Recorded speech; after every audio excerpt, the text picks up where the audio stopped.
Hello everyone, the students of class 10th. How are you all? Welcome back to our chapter Footprints Without Feet. This is our 49th lecture, and in this lecture we will explain the remaining part of this chapter, Footprints Without Feet. It is written by H.G. Wells. So हम लोगों ने देखा था कि कुछ बच्चे footprints देखे थे एक अदृश्य व्यक्ति का।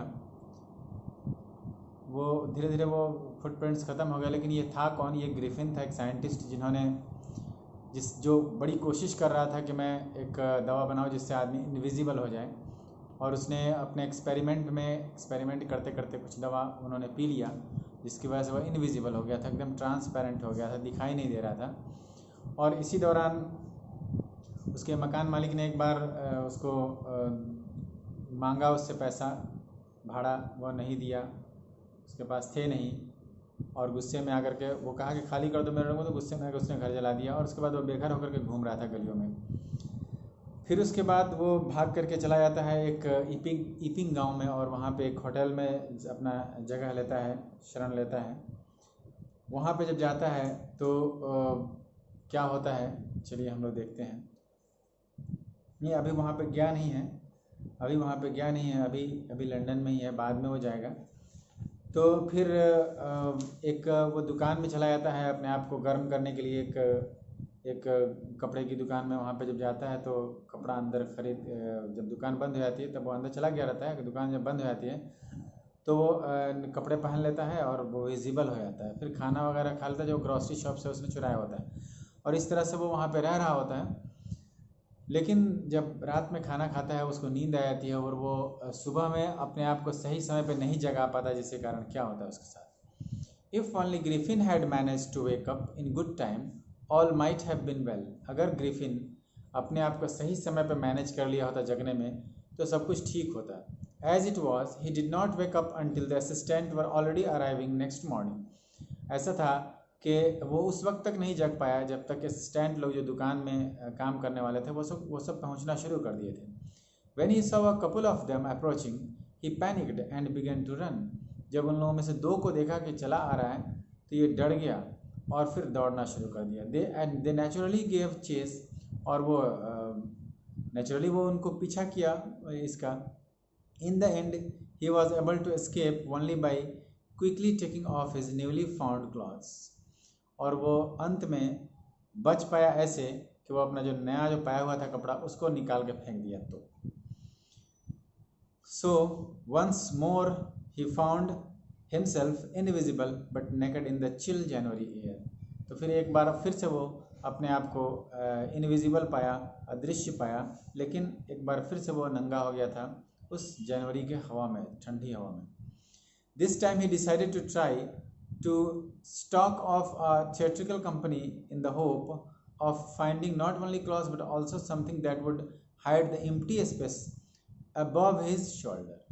अब की बार वो ये सोचा कि सिर्फ कपड़ा ही नहीं चुराते हैं, बल्कि इस उम्मीद में एक थिएट्रिकल कंपनी में घुस गया कि वहाँ पे जैसे डुप्लीकेट बहुत सारा सामान रहता है तो उसको पहन लेंगे ताकि हमारा जो एम्प्टी पार्ट जो बॉडी में दिखता है कपड़ा के अलावा गर्दन के ऊपर, तो वो सब का सब ढक जाए। Shivering with cold, he hurried to Drury Lane. वो ठंड से कांपते हुए वो ड्ररी लेन की तरफ जाता है। The centre of the theatre world का जो सेंटर है वहाँ पे वो पहुँचता है। वहाँ पे जब जाता है तो ही सून फाउंड अ सुइटेबल शॉप। फ़ौरन जल्दी ही वो पा लेता है एक मुनासिब दुकान। He made his way invisible upstairs and came out a little later wearing bandages around his forehead, dark glasses, false nose, big bushy side whisker and a large hat. बहुत जल्द ही वहाँ से वो निकलता है। पहले तो वो इनविजिबल चला जाता है, सीढ़ियों से ऊपर चढ़ जाता है, और बहुत जल्द ही वापस आता है पहने हुए एक बैंडेज, फोरहेड में बैंडेज लपेटे हुआ, डार्क ग्लास पहने हुआ, नाक डुप्लीकेट नाक लगाया हुआ, और जो यहाँ पे जो बाल होते हैं विस्कर वो डुप्लीकेट लगाया हुआ, लंबा सा एक टोपी पहने हुआ, सब कुछ पहन के निकलता है। To escape without being seen, he callously attacked the shopkeeper from behind. वो बिना दिखाई दिए हुए भागने के चक्कर में वो एक बड़ी बेदर्दी से उसने अटैक कर दिया एक शॉपकीपर को पीछे से। After which he robbed him of all the money he could find, और उसके पास जितने पैसे थे ना वो सब चुरा लिया जो वो चुरा सकता था वहाँ से, और चुरा करके वहाँ से वो भागता है और तब जाता है एक गांव की तरफ।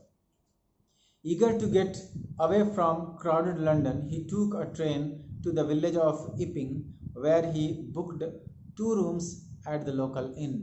और चूँकि बड़ा इच्छुक था कि वो ये जो भीड़ वाली जगह को छोड़ के कहीं और चला जाए, तो वो गांव का रुख करता है, इपिंग गांव का, जहाँ पे वो बुक करता है 2 रूम एक लोकल इन में, लोकल सराय में, लोकल एक होटल रहता है उसमें 2 रूम बुक करता है। यू नो वाई 2 रूम इसलिए बुक करता है क्योंकि एक रूम में तो वो सोएगा और दूसरे रूम में एक्सपेरिमेंट करेगा। तो इस तरह से वो जाता है। जब वहाँ पहुँचता है, the arrival of a stranger eight N in winter was in any case N unusual event. एक मतलब एक अजनबी को वहाँ पहुँचना एक बड़ा ही अनयूजुअल इवेंट होता है, वो भी जनवरी के महीने में। A stranger of such uncommon appearance set all tongues wagging, और इस तरह का जो अजनबी था, वो इस तरह का जो गेटअप अपीयरेंस था उसका अनकॉमन, सबके ज़बान को हिलाने लगा, सबके मुंह पर कुछ न कुछ जो है ना बात जो है ना चलने लगी कि क्या बात है, क्यों ऐसा ही है। Mrs Hall the landlord's wife made every effort to be friendly. Mrs जो हॉल थी वो हर कोशिश की उस आदमी से फ्रेंडली होने की, but Griffin had no desire to talk, लेकिन ग्रिफिन को कोई इच्छा नहीं थी उससे बात करने की। एंड टोल्ड हर, और उसको बोला भी, my reason for coming to Epping is a desire for solitude. मेरा यहाँ ईपिंग आने का कारण है कि मैं एकांतवास में रहूँ। I do not wish to be disturbed in my work, मैं अपने काम में इच्छा नहीं करता हूँ कोई मुझे डिस्टर्ब करे। Besides an accident had affected my face, और इसके अलावा ये मेरे फेस को एक एक्सीडेंट ने अफेक्ट किया है, प्रभावित किया है, कुछ फूट गया, इसकी वजह से मैंने बांध रखा है। तो ये जब बोलता है, फिर उसके बाद क्या होता है हम लोग अगले एपिसोड में देखेंगे, अगले क्लास में देखेंगे, अगले लेक्चर में देखेंगे। So that's all for today, have a nice day.